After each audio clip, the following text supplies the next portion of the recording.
Um, Today I'm going to be talking about my cane. As you can see, we're out and about, and I'm going to be showing you my cane and showing you guys how I use it, and showing what my O&M instructor Jeanette has taught me, like some strategies to use it. So let's go, guys. So what I'm doing right now is I'm sweeping it back and forth. I'm just sweeping it back and forth, and kind of there's a rolly tip on it, which really helps. As I mentioned in my earlier video, there's a rolly tip that really helps. And and it's a white cane with a red like stripe at the bottom, and that is usually a blind person cane or a visually impaired person cane. And the some strategies I've been using are the 3-point touch. My Jeanette taught me that, my own instructor.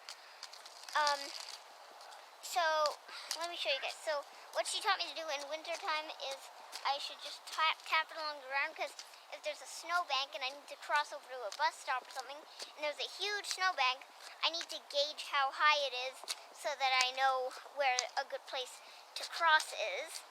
So that's a really good strategy. I really like that one. And she said when I'm gonna cross a street, then hold my cane out kind of diagonally, so that people can see it. So that's a really good strategy too. People can see it if I hold it out diagonally, and that's a good strategy. Another strategy I want to talk about is finding objects with my cane. So what you do is you sweep it back and forth, just like I'm doing right now, and you walk until you find a wall or an object. And if your cane bumps into it, you know, oh well, there's something there. The cane hits it before you do, kind of. And then you know to kind of stop and maneuver around it, or go the other way and kind of walk beside the wall. And another strategy is to kind of sweep like with the shoreline. So the yard, the grass over there in my schoolyard. The grass. I'm just gonna show you guys. The grass would be my shoreline. So what Jeanette wants me to do is she wants me to kind of walk along but sweep against the shoreline. So right now I'm just sweeping till I find the grass, and then I'm sweeping back. So that really is good, because that's a good strategy, because you don't want to walk into a ditch or anything. And another strategy is like walking in the hallways. If there's somebody in front of you in line, your cane would hit them first. Again, you don't want to bump into somebody.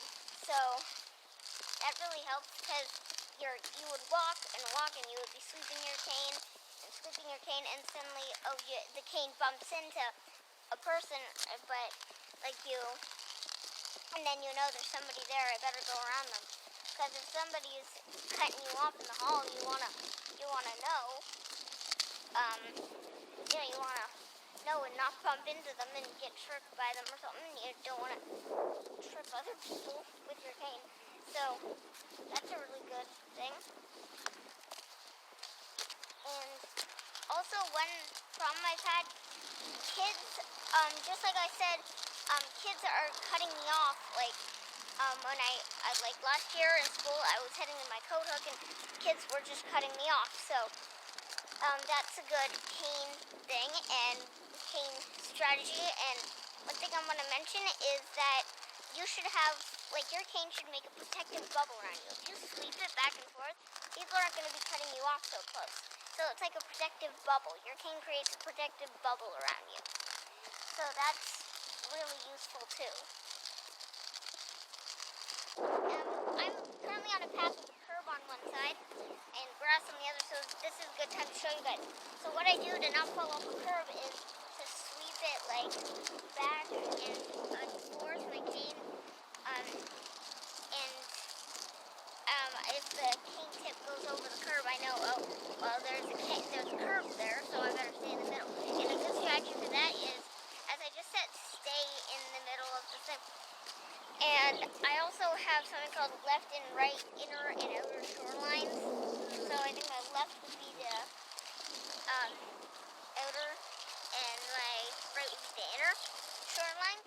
So that is really useful because Jeanette can just say, go to your outer shoreline, go to your inner shoreline, go to your, well, just etc., etc. That really helps. And, sorry guys, that was just a loud car passing us. Yeah, and I can use that to find my posts, find the posts too. As I said earlier in the video, I can just switch back and forth, and I'll just find a post. Like, I'll find a post and not walk into it, because, again, here, there's a post, so if I was to walk and do this, and I hit it with my cane, and I'm sweeping and I hit it, I'm like, okay, there's a post. I better either go around it or just walk beside it, not into it. So that's a really good thing. And again, those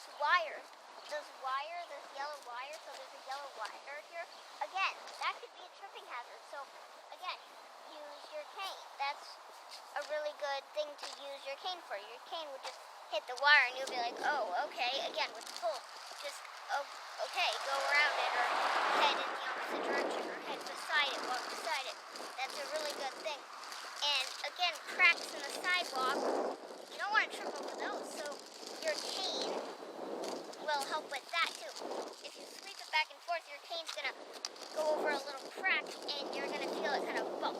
It's like it goes bump in the air, and it just falls kind of back down over the crack, so it'll go bump, and then you know, oh, there's a crack. I don't want to trip over that.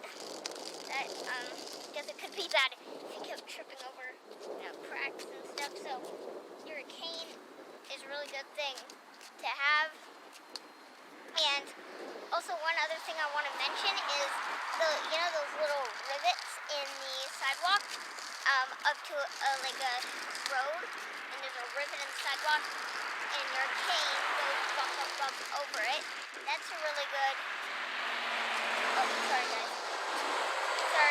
That was just a loud vehicle passing us. Anyway, yeah, so those rivets in the sidewalk are a good indicator that, oh, there's a road coming up. Because you stop at the rivets, right? And you just stop and listen for cars, and your cane will help detect, oh, there's some rivets there. And then you would say, oh, okay, that's a really good strategy. Yeah, and it can detect different textures. So if you're walking over something like a bridge or something, it can detect different textures. So it can so say I'm walking over a bridge, like one of those little metal bumpy things. You sweep your cane, and it has that little bump sound, and you know, okay, I'm going to be walking over a bridge, so I better be careful. And that's really helpful. So I have a good example of a spot that has a little bump, and that's a good other good reason to use your cane. So we're going to be coming up to that in a few seconds. So, and here it is. So good, I was sweeping my cane and bumped against something, like, because your tip stopped. It's like it just sweep and, oh, it stopped. There's something, and then oh, I better step over it, because otherwise I'll run right over that. So another strategy is nose, toes, belly button, which is where you align your nose, your toes, your belly button, and like your whole, like, yeah, your nose, toes, belly button, all in a line, and you sweep your cane, and that helps you like get a line so you're not bumbling all over the place. Because if you're looking around, being all what's this, what's that, then there's a possible chance you're gonna bump into something or forget to switch your cane and trip over a bump or something, which wouldn't be good. So that's a really good strategy. Okay, we're coming up to those rivets we're talking about. It's one of the things we have in our neighborhood to kind of mark that you're about to cross the street. So we're coming up to those and we'll show you the difference in the sound. So that's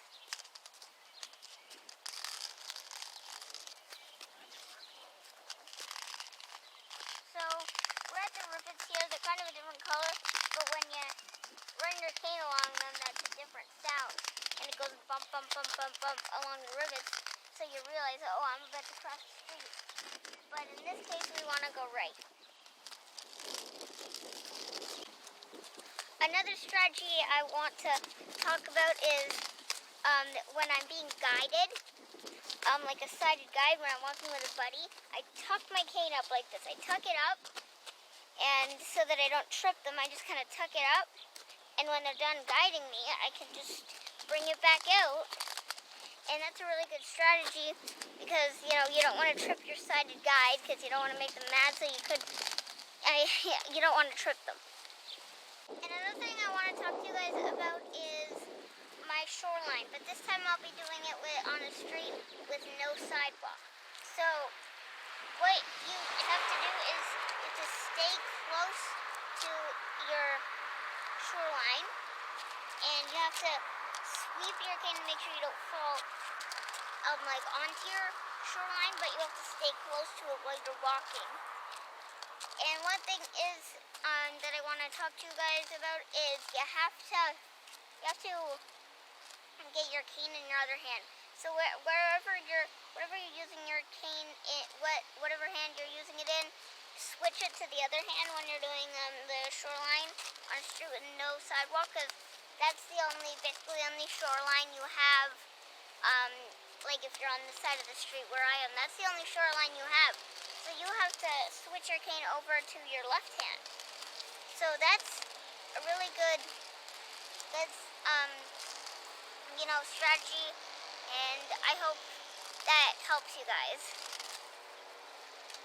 And okay guys, we're just finishing up our walk. We're heading up to the house. I'm going to show you my cane and how I put it away when we get to the house.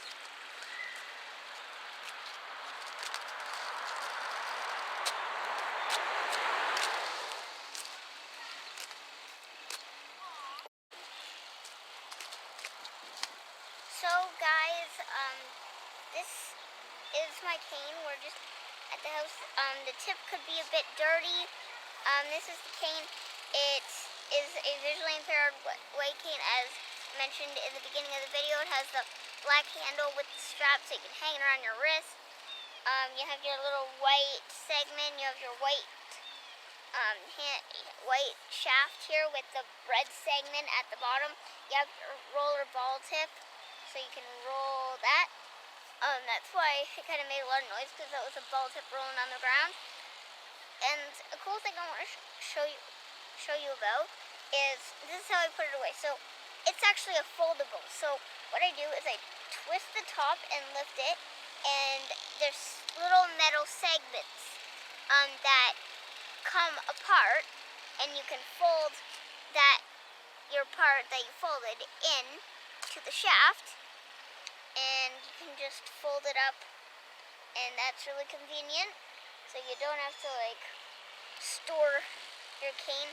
And one thing I want to mention is sometimes this bottom one gets jammed, so you might have to give me a minute on this one. It might get jammed. Oh, okay, here's that. Didn't get it. Okay, and now I'll show you how to keep it together. So what I do is I bring this strap, because there's a tie knot and there's a little loop. So you could bring that over and around all the four segments of your cane, and that makes a little package. it's a bit hard to bring it over the thicker handle part. And there it is. So now you can just tuck it under your arm or carry it up to the house.